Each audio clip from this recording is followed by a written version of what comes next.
didn't sign up for it. All right, we're going to bring this meeting to order. Good afternoon, everybody. Thank you for My wife will kill me if I. taking time out of your busy schedules to come together for this special session. We do need a motion to go into special session. I'll entertain that at this time. So moved, Mr. Mayor. We have a motion by Councilmember Munson. We have a second by Councilmember Metzner. Any discussion? All those in favor of going into special session, please say aye. Aye. Any opposed, say no.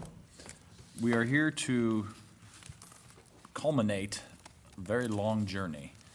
And we hope that with the approval tonight, that within a matter of days, we will see the final result of a lot of work. And I think before we go into the motion, I want to take just a couple minutes to thank some people. You know, starting with our former city administrator, Bruce Zimmerman, working with Mike Spiker, our utilities director, Mark Boyer, our attorney, who's being represented here tonight, and the legal team that Mr. Paul Rose is also a part of. This has been a long and arduous journey to get to the point where we have the capability of finally achieving the result of removing not only the aesthetic blight, but an environmental hazard in the community. And so I just want to thank all of the folks who have brought us to this point here tonight, in addition to the council members who've been so willing to take such action as is necessary. So at this time, I'll entertain the motion. Mr. Mayor, I hereby move the mayor and city council approve the attached resolution authorizing the execution of a settlement agreement and mutual release between the city of Hagerstown and Sussex Insurance Company, Partners Marketing, LLP, Keith Furley, EC Commodities Corporation, and Thomas Petrizzo, settling and resolving the litigation and providing for the abatement of the property conditions related to the former municipal electric light plant. Second. Motion made by Mr. Metzner, seconded by Mr. Munson. I just wanted to, in addition to those folks that I thanked before, thank our new administrator, Valerie Means, and all the other staff who played a role in this, because it has been by far a citywide team effort here. So, is there any other discussion?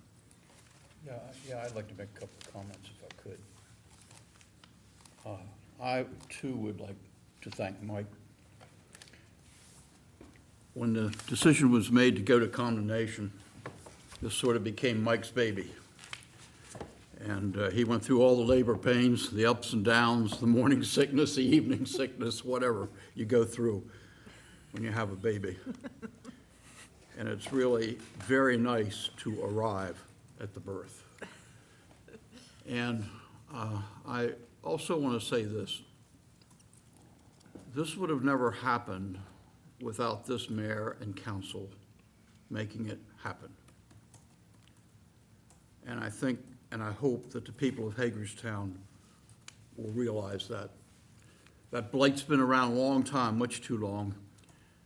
And it was this mayor and council who had the wherewithal and the backbone. And one thing I would like to make this known. I think the key decision in all of this was a decision to go to condemnation. I believe that if you look at everything that's happened, and there have been hundreds probably of key decisions, but the key decision was to, in my view, go to condemnation, without which it would have never happened.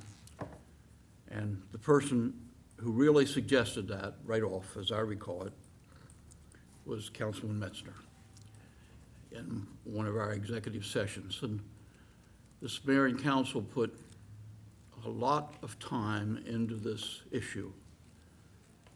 We probably had hundreds of hours of meetings discussing this. I would think that it's accurate to say that we probably talked about this issue in every second executive session that we've had since we've been in office, 3.5 years now. And there's no doubt, Mayor, just as you said, this is a great decision for the people of the city of Hagerstown. And I'm proud of this mayor and council, and I'm glad to be a part of it when this is happening. The public will never, ever understand how difficult this has been. It turns out that if anything could go wrong during the process, it went wrong. And fortunately, a lot of people were there to pick up the pieces and try to make it go right, in particular Mike Spiker, but a lot of people. And it would take the rest of the afternoon, half the night, to thank each of the people who made it happen. And then you'd probably miss 25 or 30 of them. So thank you for the opportunity, Mayor. Sure. Any other discussion? I'll just make a couple of comments. The first is, like every sort of good intention thing that you do in government, what you set out to accomplish in a sprint turns into a marathon, and I don't think this is any different than those. And Mike has certainly been sort of carrying the baton the entire way. While we may be the face of this accomplishment, Mike and a number of other folks are certainly the backbone doing the heavy work.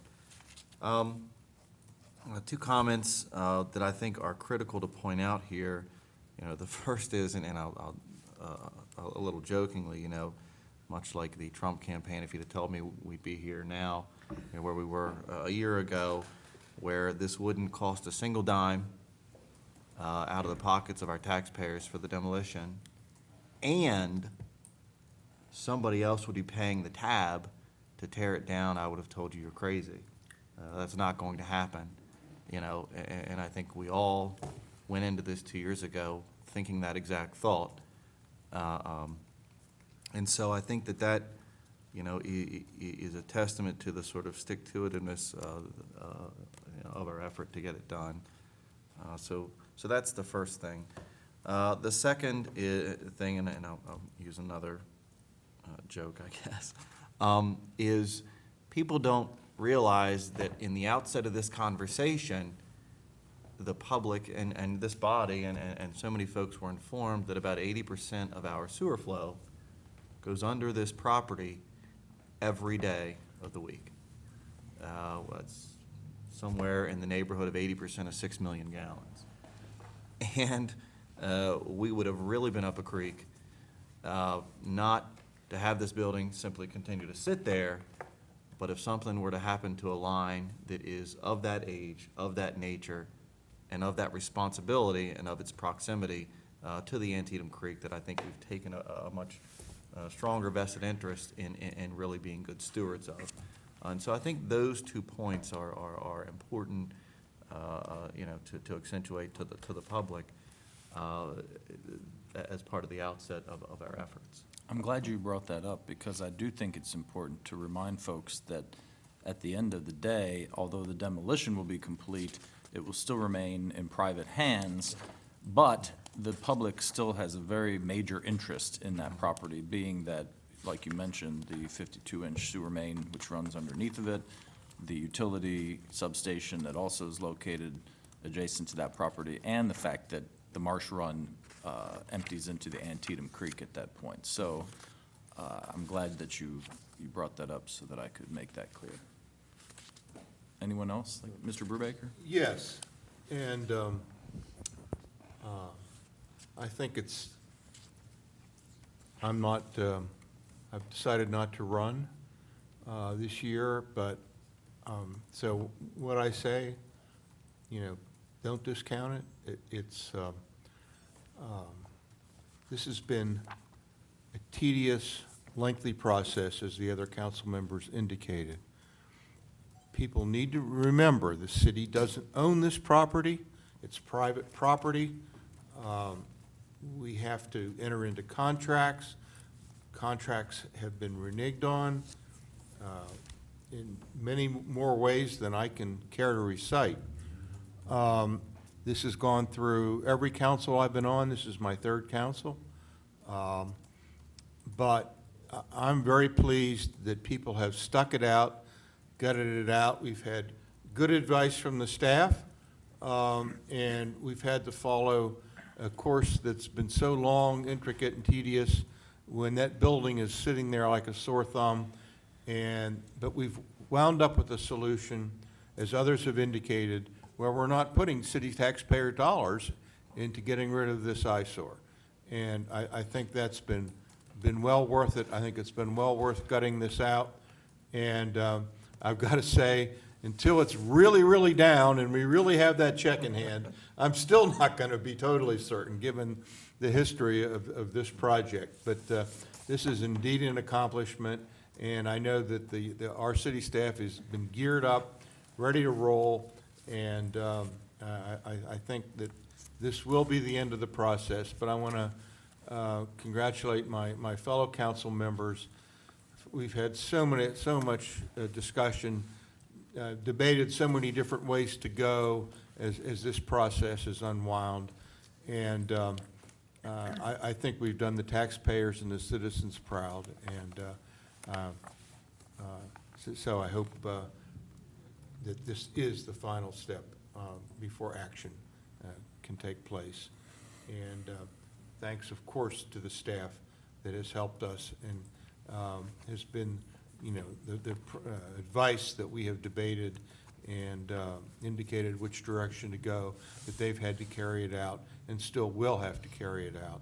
And so again, thanks to all my peers, and I will feel good if this thing is done before I leave office. That will be, something that'll make me feel really good about it. I think what you're trying to say is that if one were to look at all the facts of this whole saga, it one day would make a very good made-for-TV movie. Well, I've been involved in a lot of complicated governmental negotiations, and some in what some people would say are bigger arenas involving more dollars. But seldom have I seen, I've never seen anything like this one has been. I was on the team that negotiated acquisition of the right-of-way for what's now called the Purple Line from CSX, and that was something I have some stories about. And by the way, that was purchased for transit, not a trail. The trail was a nice-to-have thing, but it was purchased by Montgomery County to be transit.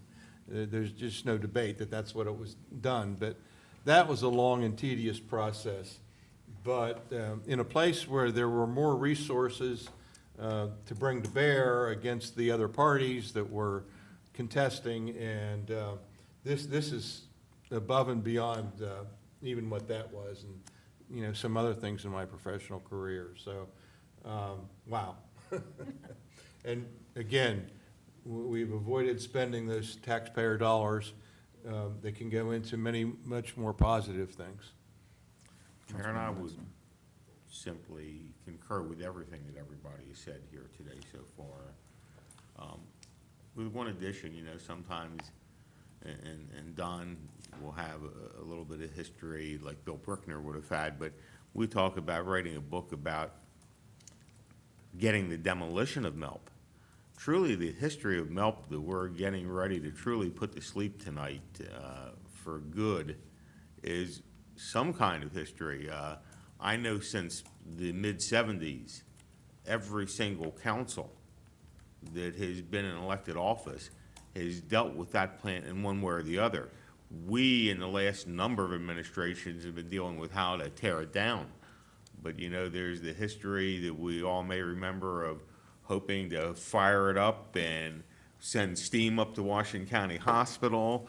There were many, many variations of what could be done with MELP. I, indeed, in 1970, in high school, did an independent study from North High on thermal pollution at the municipal electric light plant. So it played a role in essentially, if I am correct, getting a number of council members defeated when there was the question of selling it, and it was put up for referendum during my tenure in council. Well, that was well before that, but during my tenure in council, we had what was it, the big energy plant out of Texas that was stealing from everybody, that went belly up? Enron? Enron made while I was on council, PE was trying to buy from us, and Enron came in and said, oh my God, we'll give you 10 times what PE is offering, and then they, of course, went belly up. But there is truly a history of that light plant that finally will be coming down. And let there be no misunderstanding, when Kristen says what he says, we have an easement over that property for that 52-inch main. So while we don't have ownership of that property, there won't be anybody putting a building over our 52-inch main there. And congratulations to everybody involved in this. It has been a long, hard, tenuous job. Mark was telling me this morning, I think there've been, over the course of this, 4 different law firms involved in this litigation. And thank you, counsel. Thank you. Ms. Nye, you want to say anything? Well, there really is nothing more to add. Everybody has done, but the only thing that I can say is that I'm just so proud that when Mike was offered a job, that I sat here and he was accepted. Because I'm gonna tell you, there is not too many that could have that whole personality of being very calm. I've never seen this man angry. I can blow off in a minute, but I've never seen him, and he's always been composed. You all as attorneys know what you have to do, but he certainly doesn't have to. And I think that he and his staff have handled it so professionally. And I'm proud to death of you. Of course, my son worked under him, so I know Mike. But it was a very, very good job. Thanks to all. Indeed. Any other discussion on the motion? Mayor, could I just? Yes, sir. I'm sorry to prolong this, but there are just a couple of other things that need to be said, I think. Not only was the condemnation decision probably the most important decision, because without it, just wouldn't happen, without that decision. But the willingness of this council in a very difficult economic period to put up the $650,000 initially was a tough decision. No one really wanted to vote that kind of money. But without that money being made available, nothing would have happened initially. And Kristen's right, Marty's right. We didn't have to spend it, it's still there, right? Valerie, it's still there, right? Yes. Thank you. Yes, Councilman. And so it does end up that we got money from a bond company, $500,000, to finish this project. And we can be very grateful to our city attorney, Mark Boyer, for insisting that we have a bond. If we hadn't had the bond, we would be in really deep trouble. Although they tried to claim we didn't have Even a though they, bond. yeah, they Yeah, tried to they cancel the had all bond. that. It's Well, another when- part of the whole soap when opera. When those discussions began, of course, we went out, the city went out and picked up Paul Rose, who's sitting back here, who helped us incredibly with the difficult and hidden things that, in all this. And a lot of people really, really put their heart and soul into this to make it happen.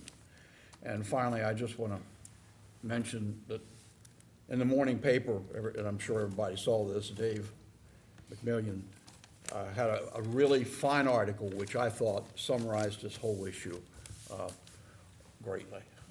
And I recommend it to anybody watching, that if they haven't read it, to read it yet. Thank you for letting me Sure. go on and on. I just had a point of clarification. On page 9 of the agreement, it talks under section 9, cooperation by the first release parties, et cetera. Keith Fuely and Partners Marketing pursuant to the power of attorney, as well as pursuant to an email from Keith Fuely. I didn't see an email as part of it. Is that part of the record, or does it need to be part of the record, or it's not relevant? Okay. Got it. Okay. The motion was made by Councilmember Munson, seconded by, Mr. Metzner, seconded by Mr. Munson. All those in favor of the motion, please say aye. Any opposed, say no. Motion passes. The resolution is approved, and we are adjourned. Thank you. You gonna sign? I'm going to sign it as soon as Donna gives it to me. Okay. Good job. Should we do the official signings? Seven o'clock on Tuesday instead of. I just Oh, have yeah, one- Yeah, and next Tuesday, just make sure you know, reminder, next Tuesday's meeting is at 7 PM. There is no 4 PM There's no four. meeting. But it's not the regular meeting. But it's not the regular meeting. It's for the not the hearing. regular- It's for the Because of the hearing. Right. So we're just having 7 o'clock here. Right. We're having a 7 o'clock hearing, we're not having a budget. There may be one action item, Pardon? there may be one action item. Three. 3 work session items, but we won't, I figured it's all a not, voting meeting. Yeah. yeah, and I'm not gonna bring people in at 4 o'clock to have one meeting and then have No, people we're come gonna, back. at then 7. we're gonna do the introduction as Yes, well, right? Yeah, yeah. correct. I won't be here. So, but we still have a meeting on the following one, The Correct. 24th is actually our regular meeting, Is it? yes. or the regular evening meeting. Okay. Yeah, sure thing. Thanks, everybody. All I remember is like my first couple days.